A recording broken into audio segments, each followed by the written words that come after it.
Buenas noches. Hoy comenzamos el último tema de esta segunda unidad, que es el de distribución normal.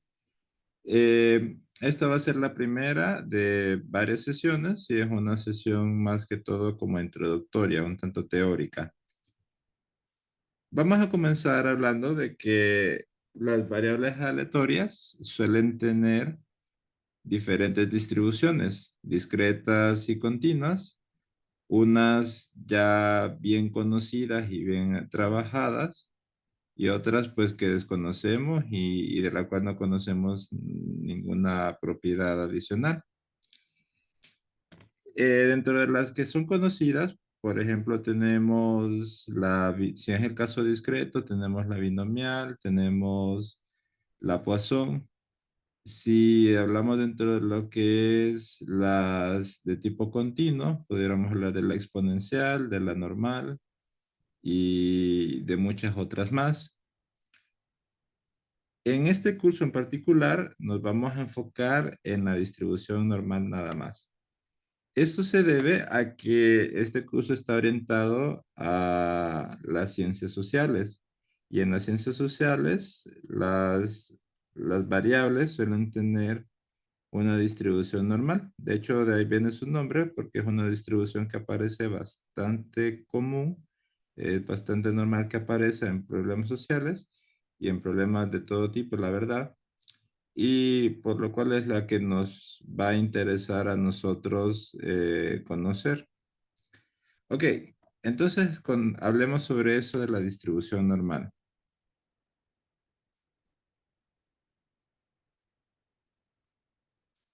La idea de la distribución normal, básicamente, si ustedes se acuerdan en el grafiquito que apareció con el tema de variable aleatoria, que era un histograma, podíamos ver dónde estaba la mayor concentración de las probabilidades.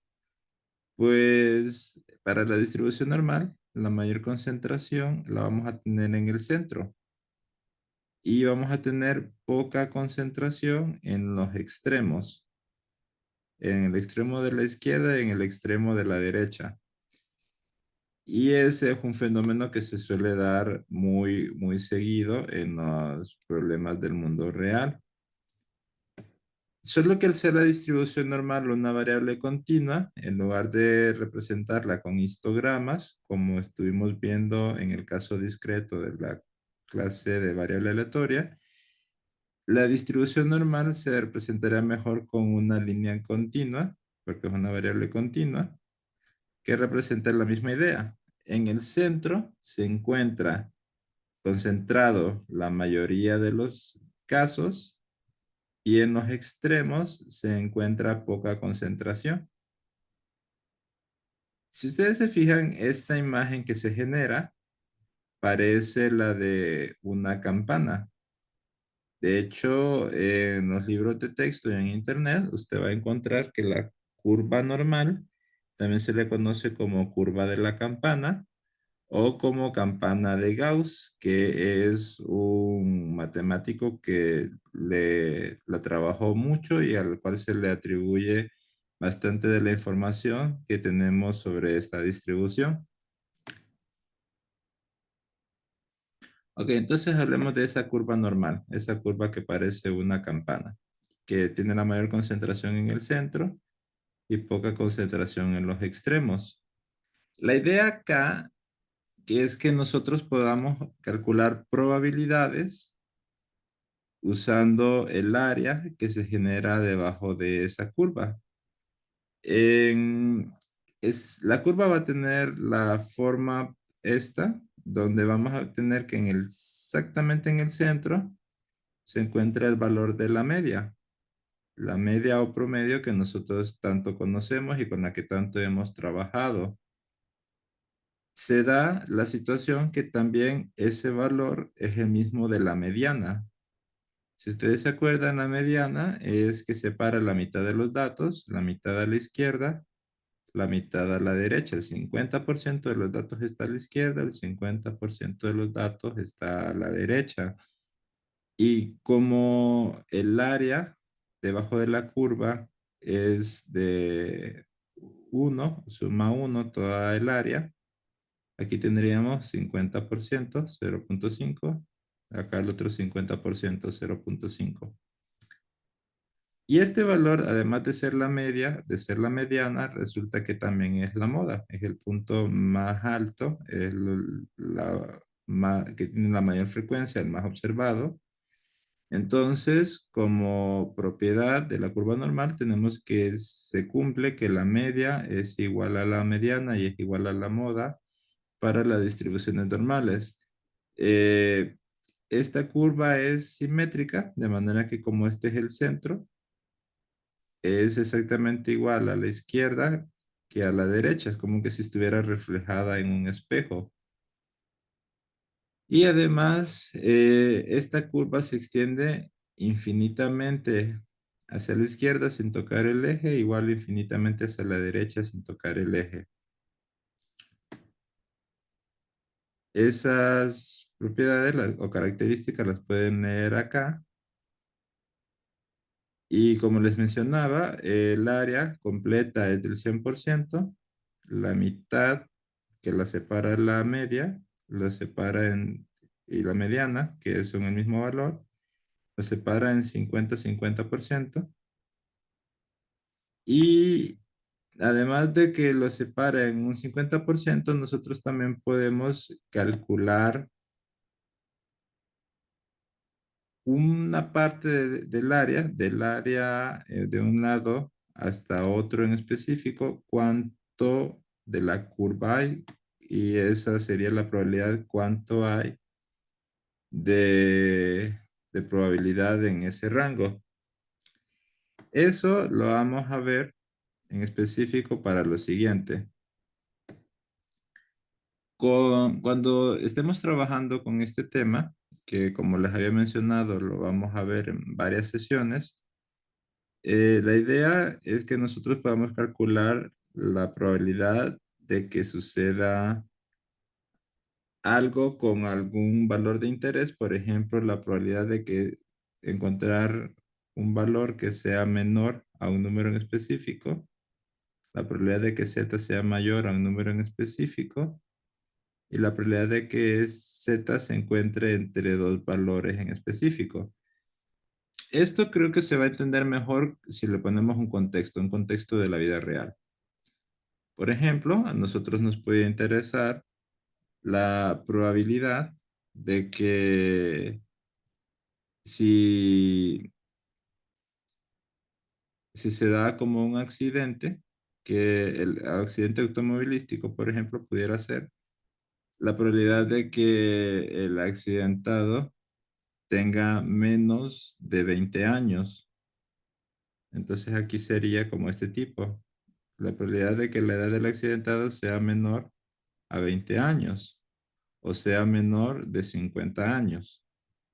Nos puede interesar también que sean mayores, como decir la probabilidad de que la edad del accidentado sea mayor de 20 años, mayor de 60 años, mayor de 40 años, o que se encuentre entre dos valores, como decir la probabilidad de que la edad del accidentado esté entre 20 y 50 años o entre 20 y 60 años, que es la edad laborable de las personas, a donde tienen pues su mayor desarrollo y también tienen la mayor generación de ingresos entre los 20 y los 60 años.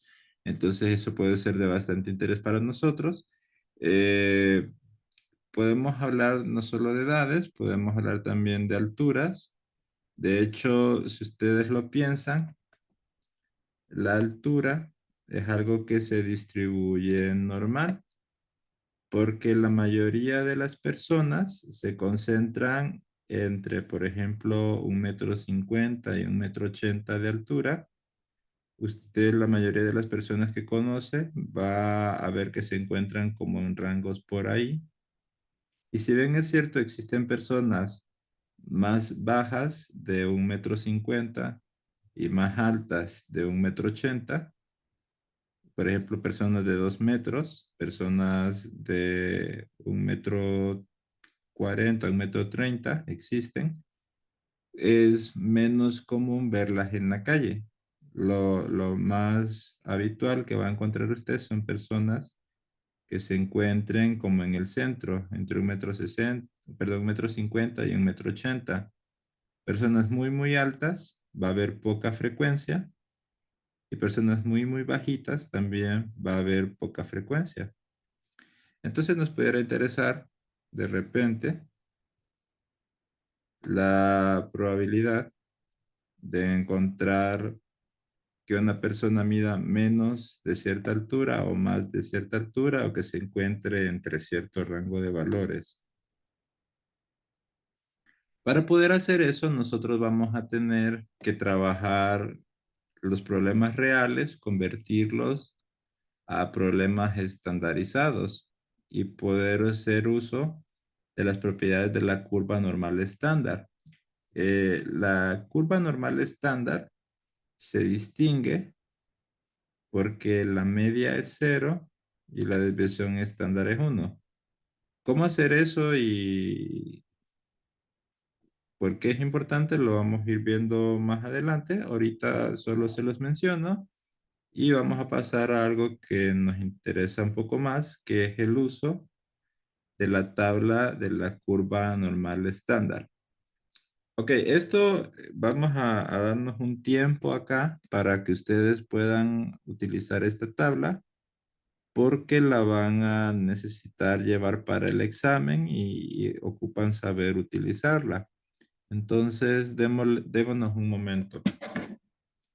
Si ustedes se fijan acá, esta tabla se compone por dos columnas. La columna con los valores de Z y la columna con los valores del área.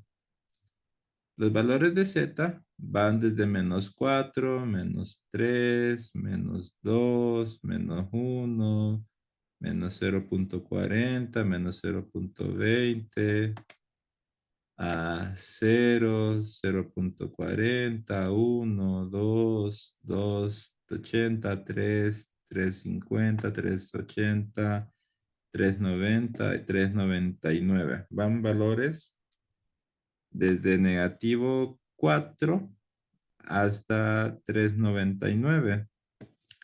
Y las áreas van desde 0, 0, 0,34, 0,5, 0,7, 0,9, hasta 1, que son las áreas y de hecho esa columna se refiere a las probabilidades. Se refiere a la probabilidad de que Z sea menor que un número en específico. Y eso es lo que vamos a hacer ahora, por ejemplo. Si yo les preguntase cuál es la probabilidad de que Z sea menor que -280, usted busca el valor -280 y me contesta la probabilidad es de 0,0026. Se puede también con números positivos. Yo le puedo preguntar cuál es la probabilidad de que Z sea menor que 1,61. Usted busca el valor de 1,61 y si yo le pregunto cuál es la probabilidad de que Z sea menor que 1,61, usted me contesta 0,9463. Hagamos otro más. Si yo les preguntase cuál es la probabilidad de que Z sea menor que 2,87, usted busca 2,87 y me contesta que la probabilidad es 0,9979. Ok, vamos a ver si me siguen. Les voy a preguntar y ustedes me contestan. Si yo les pidiera cuál es la probabilidad de que Z sea menor que 1,85, 1,85, ustedes me contestan. 0,9678. Muy bien, excelente.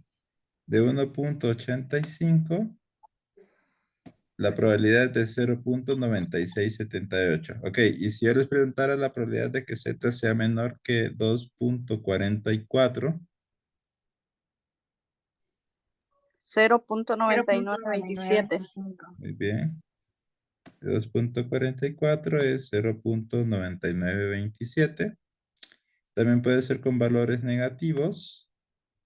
Si yo les preguntase cuál es la probabilidad de que z sea menor que negativo 1.96.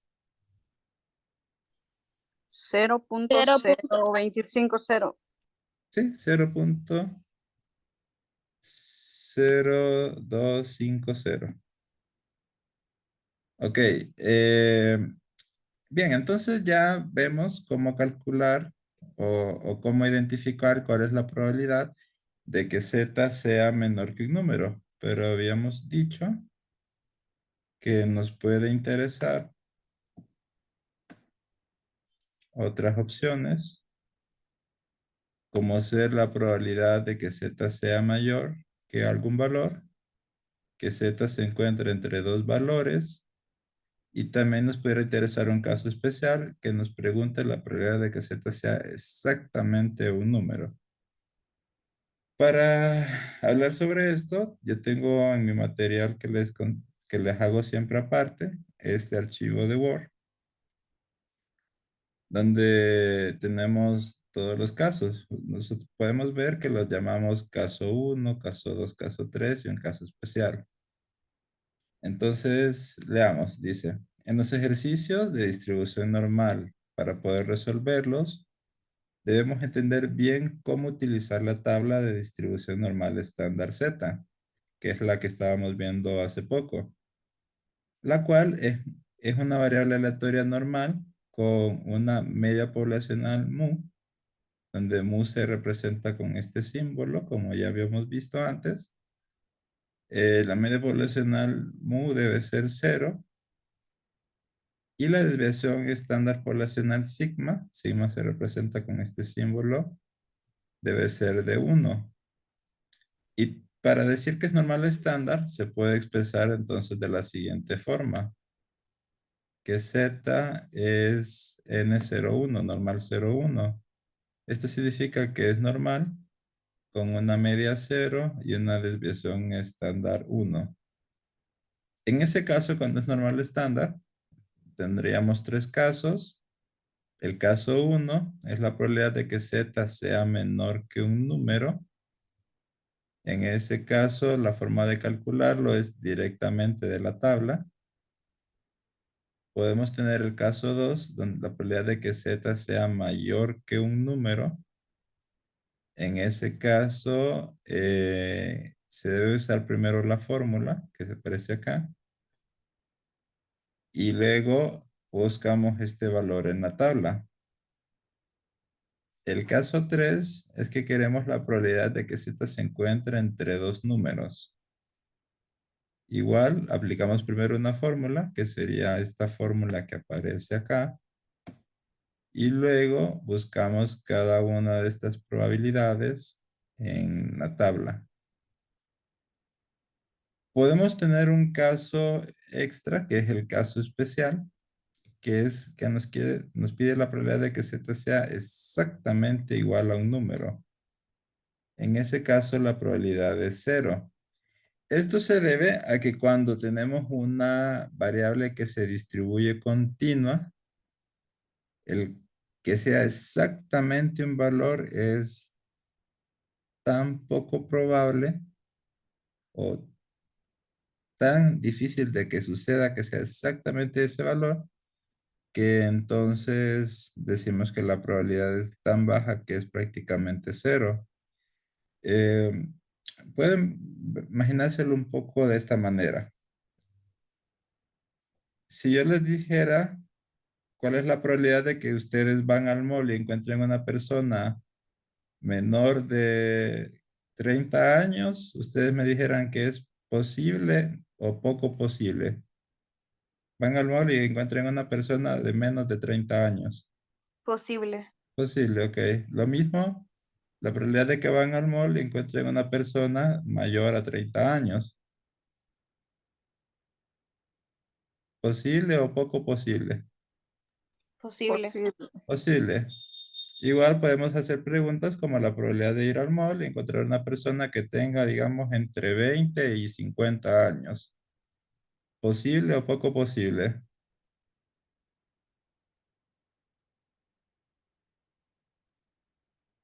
¿Cómo lo definiría? Que tenga entre 20 y 50 años. Posible. Posible, ok.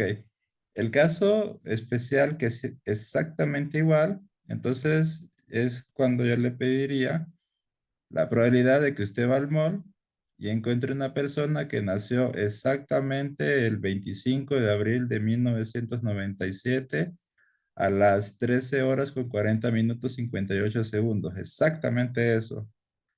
¿Ustedes creen que es ahora posible o poco posible encontrar una persona con esas características tan específicas? ¿Sería posible o poco posible? Poco posible. Poco posible, ¿verdad? Entonces, como es tan complicado, decimos que la probabilidad es cero. Ok, para eso vamos a hacer varios ejercicios, pero serían para la siguiente sesión. Vamos a hacer ejercicios de que sea menor, que sea mayor, que esté entre dos valores, utilizando esto que teníamos acá definido, estas fórmulas de acá. Pero eso sería para la siguiente sesión. Ok, por hoy sería todo. No sé si tienen alguna pregunta que me quieran hacer antes de... Clic sobre la guía, el ejercicio número 8. ¿Tenemos que hacer la curva o solo buscar lo que se nos pide? Es que entiendo como que z sea menor o igual que 3.25. No sé si lo Ah, tengo ok. que buscar en la tabla. Sí. El ejercicio 8, de hecho, es Sí, parecido a estos primeros ejercicios que les preparé. No es necesario hacer la curva ni dibujar nada, solo es solo es escribir buscar el como número. resultado. Solo escribir el número, sí. Y los demás ejercicios los vamos a realizar cuando se nos explique el lunes, ¿verdad? El lunes y como no creo terminarlo, sería también el miércoles. Sí, Eh, porque la guía se presenta hasta el jueves, ¿verdad? El 10. sí, sí, y si no nos da chance, eh, bueno, esperemos que sí nos dé chance, si no vamos a ver. Sí, Eh, está bien. sí, pero si acaso no termináramos, se quitan ejercicios de la tarea y del examen, por lo que sea del contenido que no hayamos visto. Está bien, entonces, gracias. Ok, bien, creo que sería todo por hoy. Que tengan feliz noche. Nos vemos la siguiente semana. Buenas noches, Gracias, licenciado. Lick. Feliz Igual, noche. Buenas buenas noches. noches.